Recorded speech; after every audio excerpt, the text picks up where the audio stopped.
प्रिय विद्यार्थियों नमस्कार। एशियन क्लासेस के यूट्यूब चैनल में आप सभी का स्वागत है। इस चैनल के माध्यम से हम अध्ययन कर रहे हैं कक्षा 12 अर्थशास्त्र विषय अध्याय 4 चल रहा है मांग की कीमत लोच।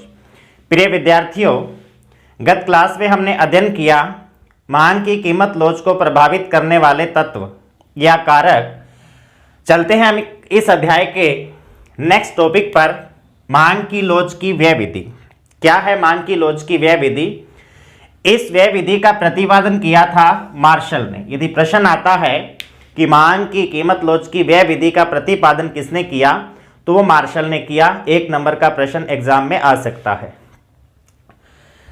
देखिए, मार्शल ने किसी वस्तु की कीमत में परिवर्तन के आधार पर उस वस्तु पर किए जाने वाले खर्च में या कुल व्यय में किस प्रकार से परिवर्तन होता है, उस परिवर्तन के आधार पर उन्होंने मांग की कीमत लोच की श्रेणियां बताई है। अर्थात किसी वस्तु की कीमत बढ़ने या घटने पर कुल व्यय में होने वाले परिवर्तन के आधार पर मार्शल ने मांग की लोच की श्रेणियां बताई है। चूंकि कुल व्यय के परिवर्तन के आधार पर बताई है, इसलिए उसे मांग की लोच की व्यय विधि कहते हैं। मांग की लोच की व्यय विधि के अंदर मार्शल ने मांग की लोच की 3 श्रेणियां बताई हैं कि कीमत के कारण कुल व्यय में होने वाले परिवर्तन किस प्रकार से होते हैं। उसके आधार पर उन्होंने 3 श्रेणियां बताई। पहली इकाई से अधिक लोचदार, elasticity of demand is greater then 1। Second, इकाई से कम लोचदार, elasticity of demand is smaller then 1। And तीसरी है इकाई के बराबर लोचदार, अर्थात मांग की जो लोच है वो इकाई के बराबर। अब हम इस पर चर्चा करते हैं, इसकी व्याख्या करते हैं कि किस प्रकार से व्यय विधि में मांग की कीमत लोच की श्रेणियां ज्ञात की जाती हैं। नाम इसका हमें याद रखना है कि मार्शल की लोच की व्यय विधि किसने दी? मार्शल ने। सबसे पहले हम चर्चा करते हैं इकाई से अधिक लोचदार मांग की व्यय विधि से लोच क्या है। इसमें हमें एक शब्द याद रखना है, विपरीत। इसमें हमें एक शब्द याद रखना है, सीधा। इसमें हमें शब्द याद रखना है, अपरिवर्तित। ये क्या है, इसकी अभी हम चर्चा करेंगे। 3 शब्द याद रखने हैं। इकाई से अधिक लोचदार में हमें विपरीत शब्द याद रखना है, इकाई से कम लोचदार में हमें सीधा शब्द याद रखना है, और इकाई के बराबर लोचदार में हमें अपरिवर्तित शब्द याद रखना है। अब चलते हैं कि विपरीत शब्द से क्या तात्पर्य है। देखिए, मार्शल के अनुसार यदि कीमत में परिवर्तन से कुल व्यय उसके विपरीत दिशा में परिवर्तित होता है, अर्थात यदि कीमत घट जाए तो कुल व्यय क्या होना चाहिए? घटना चाहिए, लेकिन क्या होगा? बढ़ जाएगा। अर्थात कीमत कम हुई, कुल व्यय घटने की बजाय क्या हो गया? बढ़ गया। अर्थात कीमत का परिवर्तन और कुल खर्च का परिवर्तन एक दूसरे के क्या हो गए? विपरीत हो गए। तो इनका यदि विपरीत संबंध है तो मांग की व्यय लोच विधि से मांग की लोच क्या होगी? इकाई से अधिक लोचदार। मान लीजिए प्रारंभ में किसी वस्तु की कीमत 10 रुपए थी और 10 रुपए कीमत पर उपभोक्ता के द्वारा उस वस्तु की 8 इकाइयां खरीदी जा रही थी। अब देखिए, कुल व्यय या टोटल एक्सपेंडिचर कितना हो गया? कुल व्यय या टीई टोटल एक्सपेंडिचर कितना हो गया? इकाइयों की संख्या गुना में कीमत, ये कितना हुआ? 80 रुपए। अर्थात उपभोक्ता के द्वारा 10 रुपए कीमत पर उस वस्तु की 8 इकाइयां खरीदने पर उसका कुल व्यय कितना है? 80 रुपए। कल्पना कीजिए कि इस वस्तु की कीमत घटकर 8 रुपए हो गई, लेकिन उपभोक्ता ने क्या किया? इस वस्तु की इकाइयां 8 की बजाय कितनी खरीदनी शुरू कर दी? 12। कितने रुपए खर्च हो गया अब उसका? 96 या 96 रुपए। अर्थात यद्यपि कीमत कम हुई है तो कीमत कम होने से कुल खर्चा क्या होना चाहिए? घटना चाहिए, लेकिन क्या हो गया? बढ़ गया। अर्थात कीमत से परिवर्तन कौन सी दिशा में हुआ है? विपरीत दिशा में हुआ है। कीमत से कौन सी दिशा में परिवर्तन हुआ है? विपरीत दिशा में हुआ है। तो विपरीत दिशा में यदि परिवर्तन होता है, अर्थात कीमत घटने के बावजूद कुल खर्चा बढ़ जाए या कीमत बढ़ने के बावजूद कुल खर्चा घट जाए, इसी को हम उल्टा लिख लेते हैं। जैसे मान लीजिए प्रारंभिक कीमत 8 रुपए थी, बाद की कीमत कितनी हो गई 10 रुपए। प्रारंभिक कीमत 8 रुपए पे इकाइयां खरीदी जा रही थी 12, और कुल खर्च कितना किया जा रहा था 96 या 96 रुपए। अब जब कीमत बढ़कर 10 रुपए हो गई, इकाइयां उपभोक्ता ने कितनी कर दी 8, और कुल खर्च क्या हो गया पहले के मुकाबले घट गया। पहले 96 था, अब कितना हो गया 80 रुपए, अर्थात 96 रुपए से कुल व्यय घटकर 80 रुपए आ गया। जबकि कीमत में क्या हुई है वृद्धि हुई है। कीमत बढ़ने से कुल खर्चा क्या होना था बढ़ना था, लेकिन उपभोक्ता ने जो इकाइयां थी उनको इस प्रकार से समायोजित कर लिया कि कुल खर्चा बढ़ने की बजाय क्या हो गया घट गया, अर्थात कीमत से विपरीत दिशा में परिवर्तन हुआ है। कीमत बढ़ी है लेकिन कुल खर्चा घटा है। तो इस प्रकार से यदि कीमत में परिवर्तन के विपरीत दिशा में कुल व्यय में परिवर्तन होता है तो मांग की लोच मार्शल के अनुसार इकाई से क्या होती है अधिक होती है। तो समझ आ गया होगा आपको इस विपरीत शब्द का क्या तात्पर्य। तो हमें क्या याद रखना है, ये विपरीत शब्द याद रखना है। ये विपरीत संबंध किसमें है प्राइस में और कुल व्यय में टोटल एक्सपेंडिचर में। अब चलते हैं हम दूसरा, इसमें क्या है इकाई से कम लोचदार। इसमें हमने एक शब्द यूज किया था सीधा। सीधा से क्या तात्पर्य है, इसी प्रकार का संबंध जैसे हमने विपरीत का तात्पर्य निकाला है वैसे ही हम निकालेंगे इसका किसका सीधा का।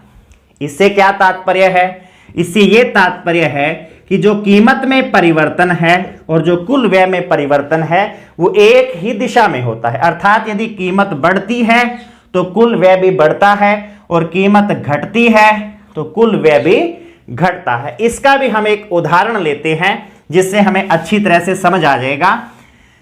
मान लीजिए किसी वस्तु की प्रारंभिक कीमत 10 रुपए है। किसी वस्तु की प्रारंभिक कीमत 10 रुपए है और उस वस्तु की जो इकाइयां हैं वो उसके द्वारा 8 खरीदी जा रही है। किसके द्वारा उपभोक्ता के द्वारा।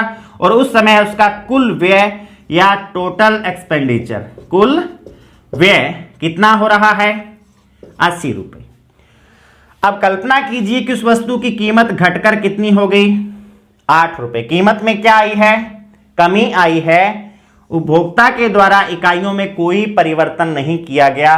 कुल व्यय कितना हो गया उसका 64 रुपए या 64। अर्थात जब कीमत में कमी आई तो कुल व्यय में भी क्या आई है कमी आई है। ठीक इसी प्रकार यदि मान लीजिए प्रारंभिक कीमत 8 रुपए है, उस समय इकाइयों की संख्या 8 और कुल व्यय कितना हुआ 64 रुपए। कीमत बढ़कर 8 से कितनी हो गई 10 रुपए। इकाइयों की संख्या कितनी है 8, कुल खर्चा कितना हो गया 80 रुपए। अर्थात यदि कीमत कम हुई तो कुल व्यय भी घट गया, कीमत बढ़ी है तो कुल व्यय भी बढ़ गया। जिस दिशा में कीमत में परिवर्तन हो रहा है उसी दिशा में कुल व्यय में परिवर्तन हो रहा है। अर्थात कीमत में परिवर्तन और कुल व्यय में परिवर्तन में कैसा संबंध है सीधा संबंध है। इसलिए हमें इसके लिए क्या याद रखना है सीधा शब्द याद रखना है कि इन दोनों में कैसा संबंध होता है सीधा संबंध, और यहां इन दोनों में कैसा संबंध होता है विपरीत संबंध। तो ये थी मांग की लोच की इकाई से कम लोचदार। अब आते हैं हम इकाई के बराबर लोचदार।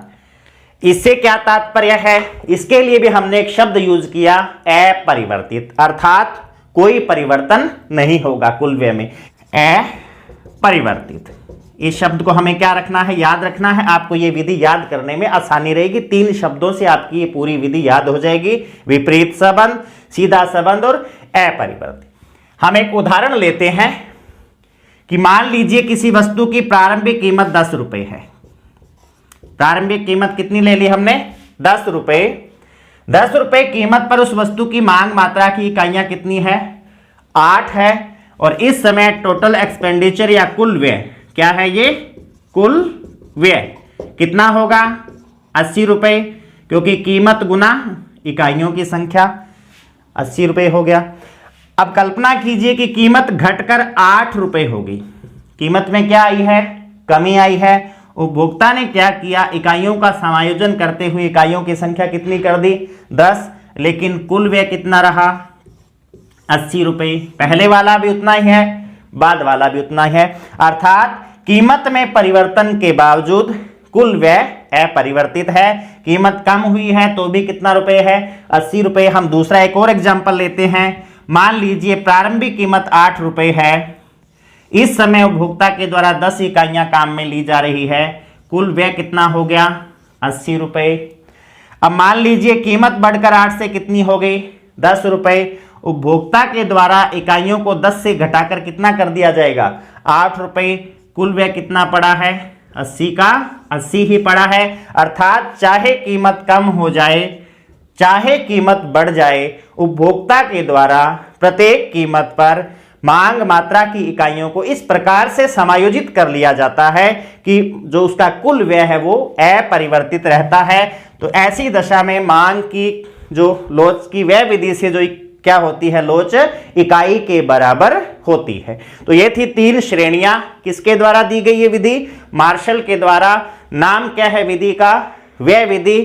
3 कैटेगरीज है इसकी, इकाई से अधिक लोचदार, इकाई से कम लोचदार और इकाई के बराबर लोचदार। 3 शब्द अपने को याद रखने हैं, विपरीत, सीधा और अपरिवर्तित। मेरे ख्याल से सब बच्चों को समझ आ गया होगा। चलते हैं हम नेक्स्ट टॉपिक इस लेसन का, मांग की बिंदु लोच। चलते हैं हम मांग की बिंदु लोच। इसको ज्यामिति लोच भी कहते हैं, इसको मांग की लोच की बिंदु विधि भी कहते हैं। किसी नाम से प्रश्न आ जाए, इसका आंसर क्या है, एक ही है। सबसे पहले हमने एक मांग वक्र बनाया है। वाई एक्सिस कीमत अक्ष है और इधर हमने मांग मात्रा ली है। इस पर हमने मांग वक्र पर 5 बिंदु लिए हैं। मांग वक्र को नाम हमने ए और बी दिया है। ए इसका ऊपरी सिरे का बिंदु है और बी इसका बिल्कुल नीचे के सिरे का बिंदु है। सी बिंदु हमने इस मांग वक्र पर इस प्रकार से लिया है कि सी बिंदु पूरे मांग वक्र का मध्य बिंदु है। अर्थात ए से लेकर सी तक की दूरी उतनी है जितनी सी से लेकर बी तक की। बिल्कुल इसका क्या है, मध्य बिंदु है। ए से लेकर सी के बीच में हमने कोई डी बिंदु लिया है और सी से लेकर बी तक हमने कोई एक बिंदु ई लिया है। अब सबसे पहले हम इसका फॉर्मूला देखते हैं। सूत्र क्या है बिंदु लोच ज्ञात करने का। बिंदु लोच ज्ञात करने का सूत्र है कि उस बिंदु से नीचे मांग वक्र का भाग और बटा में बिंदु से ऊपर मांग वक्र का भाग। अर्थात हमें इन पांचों में से किसी भी बिंदु पर या किसी और कोई भी बिंदु जो हम लेना चाहें उस पर यदि बिंदु लोच ज्ञात करनी है तो हमें क्या करना होगा कि उस बिंदु से नीचे मांग वक्र का भाग कितना है उसमें हमें भाग देना है उस बिंदु से ऊपर मांग वक्र का भाग है वो कितना है। हम कल्पना करते हैं कि हम सी बिंदु पर बिंदु लोच ज्ञात कर रहे हैं। तो हम जब इसका फॉर्मूला लिखेंगे, मान लो पांचों बिंदुओं पर हमें मांग की बिंदु लोच ज्ञात करनी है, तो फॉर्मूला सेम रहेगा, हम बिंदु का नाम बदलेंगे। जैसे मान लीजिए हम सबसे पहले सी बिंदु पर ज्ञात करते हैं, तो हम इधर लिखेंगे सी बिंदु पर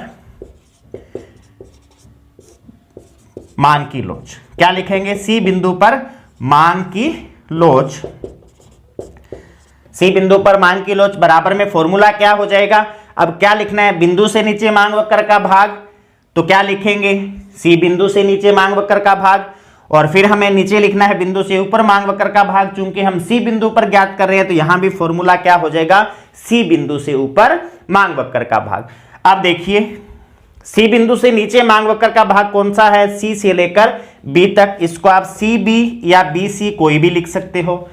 सी बिंदु से ऊपर मांग वक्र का भाग कौन सा है, ए सी। तो हम क्या लिखेंगे, बी सी बटा में ए सी। चूंकि हमने ऐसा माना है कि सी बिंदु से बी बिंदु की दूरी और ए बिंदु से सी बिंदु की दूरी ये क्या है, बराबर है। अर्थात ये दोनों आपस में कट जाएंगे क्योंकि बराबर है। अर्थात सी बिंदु पर बिंदु लोच कितनी हो गई, इकाई के बराबर। तो सी बिंदु पर बिंदु लोच कितनी हो गई, इकाई के बराबर। सी बिंदु पर बिंदु लोच कितनी हो गई, इकाई के बराबर। समझ आ गई मेरी बात। दूसरा हम चलते हैं कि मान लीजिए अब हमें ए बिंदु पर बिंदु लोच ज्ञात करनी है।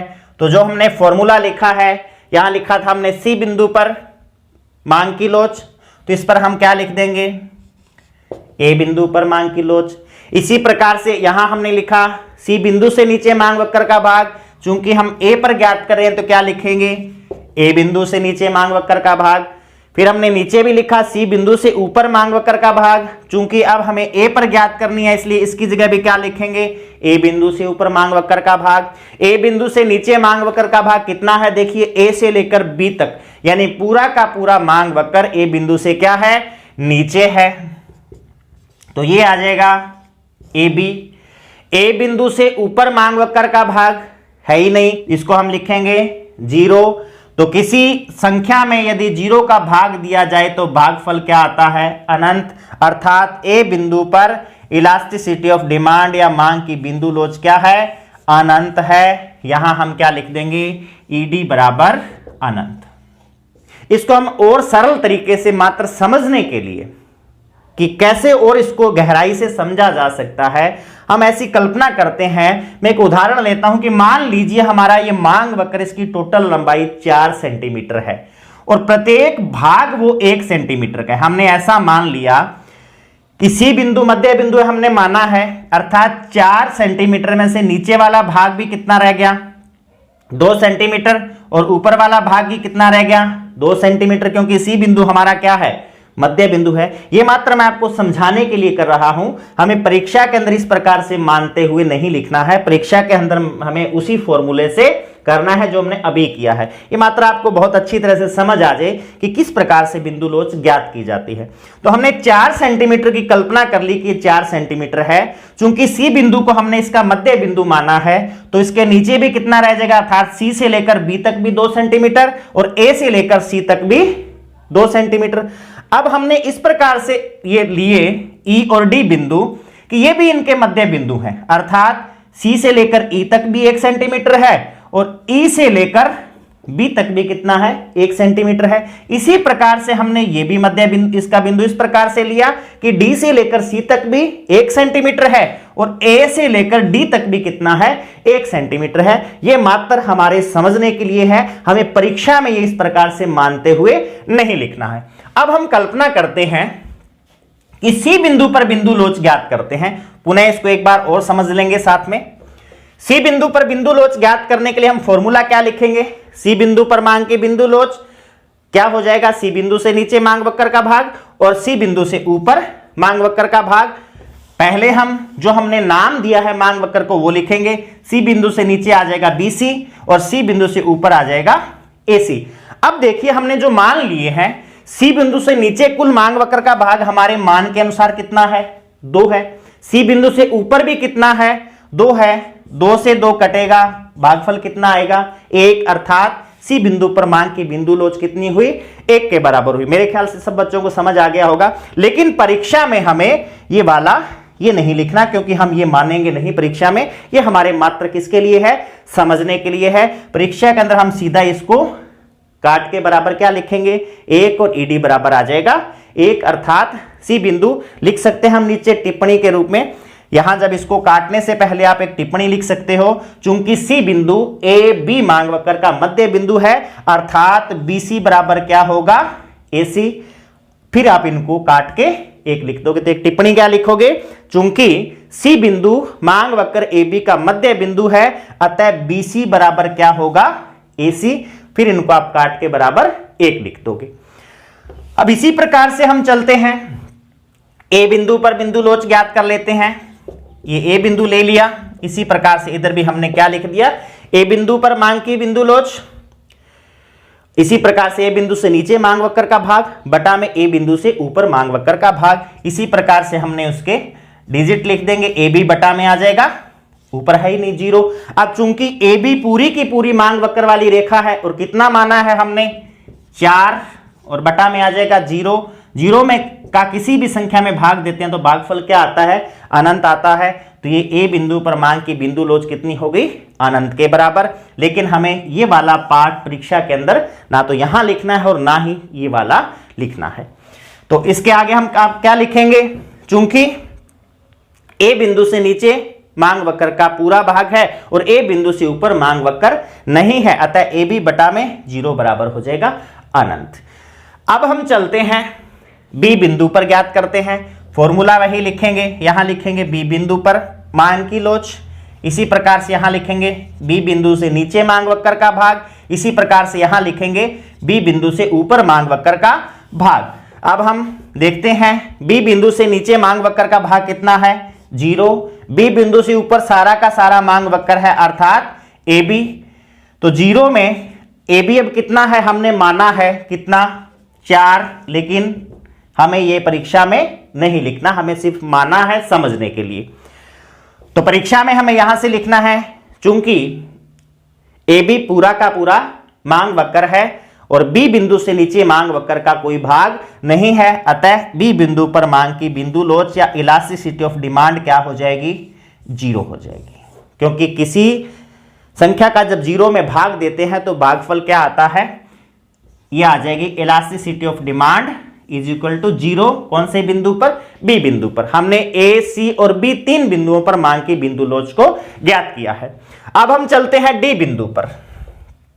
किस पर चलते हैं, डी बिंदु पर। फॉर्मूला वही रहेगा, क्या लिखेंगे हम डी बिंदु पर मांग की बिंदु लोच, इसी प्रकार से फॉर्मूले में डी बिंदु से नीचे मांग वक्र का भाग और बटा में डी बिंदु से ऊपर मांग वक्र का भाग। अब हम देखते हैं डी बिंदु से नीचे मांग वक्र का भाग कौन सा है, डी से लेकर बी तक। इसको हम डी बी या बी डी कोई भी लिख सकते हैं। डी बिंदु से ऊपर मांग वक्र का भाग कौन सा है, ए से लेकर डी तक। अब हम देखिए क्या लिखेंगे, चूंकि क्या लिखेंगे, चूंकि B D is greater than A D.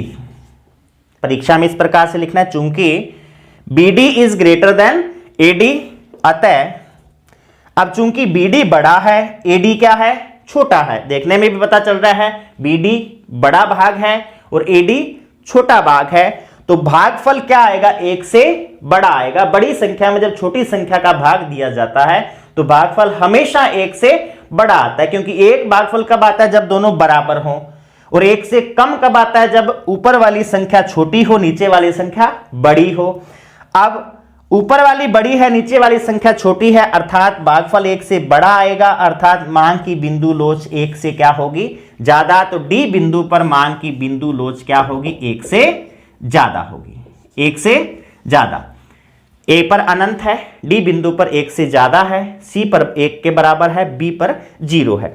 अब हम यदि समझने के लिए इसका वो वाला हम मैथमेटिकल वाला डिजिट उठाएं तो देखिए बी डी, बी से लेकर डी तक 3 पार्ट आ गए हमारे पास, कितना है 3। ए से लेकर डी तक एक ही पार्ट बचा, अर्थात 1 का आप 3 में भाग दोगे तो भागफल आएगा 3, जो कि 1 से क्या है, बड़ा है, अर्थात बिंदु लोच डी बिंदु पर 1 से क्या होगी, ज्यादा होगी। अब आता है हमारे पास ई बिंदु, फॉर्मूला वही रहेगा, ई बिंदु पर मांग की बिंदु लोच। यहां भी लिखेंगे ई बिंदु से नीचे मांग वक्र का भाग और यहां भी लिखेंगे ई बिंदु से ऊपर मांग वक्र का भाग। अब हम देखिए ई बिंदु से नीचे मांग वक्र का भाग है बी ई या ई बी, बात एक ही है, कोई भी लिख दो। ई बिंदु से ऊपर मांग वक्र का भाग है ए ई, क्या लिखेंगे, चूंकि B E is smaller than A E, अर्थात ए ई बड़ा है और बी ई छोटा है। छोटी संख्या में जब आप बड़ी संख्या का भाग देते हो तो आपका भागफल हमेशा क्या आता है, 1 से छोटा आता है। तो इसका मतलब ई बिंदु पर मांग की बिंदु लोच क्या है, इकाई से कम है। ठीक है, तो लिखेंगे हम परीक्षा में किस प्रकार से, चूंकि बीई इज स्मॉलर देन एई, अर्थात एई बीई से बड़ा है, अतः मांग की बिंदु लोच क्या हो जाएगी, 1 से छोटी हो जाएगी। कौन से बिंदु पर, ई बिंदु पर। अब इसको हम यदि समझने के लिए वो मैथमेटिकल वाले तरीके से देखें तो देखिए ई से लेकर बी तक हमने 1 सेंटीमीटर लिया है, ए से लेकर ई तक हमारे पास 3 सेंटीमीटर है, क्योंकि 3 भाग इसके ऊपर हैं, तो 1/3 मतलब 1 से क्या है, छोटा है। जब 3 का आप 1 में भाग दोगे तो आपका भागफल 1 से क्या आएगा, कम आएगा, अर्थात मांग की बिंदु लोच ई बिंदु पर 1 से क्या है, कम है। तो इस प्रकार से हमें ये 5 बिंदुओं पर मांग की बिंदु लोच ज्ञात करनी है। तो परीक्षा के अंदर हमें इस प्रकार से लिखना है, ये मात्र समझने के लिए था, ना तो हमें रेखा चित्र में इस प्रकार से देना है और ना ही हमें परीक्षा के अंदर लिखना है। परीक्षा के अंदर यही लिखना है इस प्रकार से तार्किक रूप से कि किस प्रकार से बड़ा है। तो उसके बाद देखिए अन्य कोई बिंदु हो तो उस पर बिंदु लोच कैसे ज्ञात करेंगे। मान लीजिए परीक्षा में आपको इस प्रकार से मांग वक्र बनाया हुआ आ जाए और दिया है कि ये ए बी मांग वक्र है और सी इसका मध्य बिंदु है, और वो कोई भी बिंदु यहां ए के बिल्कुल पास में दे दे डी, और पूछा जाए कि डी बिंदु पर मांग की बिंदु लोच कितनी है। तो देखिए हमें ये 3 बिंदु लोच अच्छी तरह से याद रख लेनी है कि यहां 0 होती है, यहां अनंत होती है और यहां 1 होती है। जब इस मध्य बिंदु से ऊपर जाएंगे ए से पहले यानी ए से लेकर सी तक प्रत्येक बिंदु पर मांग की बिंदु लोच इकाई से क्या होगी, क्या होगी, इकाई से ज्यादा होगी। ए बिंदु से लेकर सी बिंदु के बीच कोई भी बिंदु कहीं पर भी परीक्षा में पूछा जाए कोई भी बिंदु, उस पर मांग की बिंदु लोच इकाई से क्या होगी, ज्यादा होगी। और परीक्षा में यदि पूछा जाता है मध्य बिंदु से नीचे और अंतिम बिंदु के बीच में कोई भी बिंदु कहीं पर भी दे करके पूछा जाए तो वहां मांग की बिंदु लोच इकाई से क्या होगी, कम होगी। यह हमें ध्यान रखना है कि मध्य बिंदु से जैसे जैसे नीचे जाते हैं मांग की बिंदु लोच इकाई से कम होगी, और मध्य बिंदु जिस पर मांग की बिंदु लोच इकाई है उससे जैसे जैसे ऊपर जाते हैं मांग की बिंदु लोच क्या होगी, इकाई से ज्यादा होगी। अंतिम बिंदु पर इधर मांग की बिंदु लोच अनंत होगी और अंतिम बिंदु पर इधर मांग की बिंदु लोच 0 होगी। प्रिय विद्यार्थियों, यह था हमारा अध्याय 4 मांग की कीमत लोच। आज की क्लास में बस इतना ही। नेक्स्ट क्लास में हम नेक्स्ट लेसन प्रारंभ करेंगे, पूर्ति की अवधारणा। प्रिय विद्यार्थियों, यदि आपने अभी तक हमारे इस चैनल को सब्सक्राइब नहीं किया है तो सब्सक्राइब करते हुए घंटी का बटन दबाएं ताकि आपको आगामी वीडियो लेक्चर के नोटिफिकेशन मिलते रहें। प्रिय विद्यार्थियों, यदि आपको इन क्लासेस के पीडीएफ क्लास नोट्स की आवश्यकता हो तो इस वीडियो के डिस्क्रिप्शन बॉक्स के अंदर टेलीग्राम ग्रुप का लिंक डाल दिया गया है, आप उस ग्रुप को ज्वाइन कीजिए। आपको वहां पर इन क्लास नोट्स के पीडीएफ नोट्स उपलब्ध हो जाएंगे। धन्यवाद।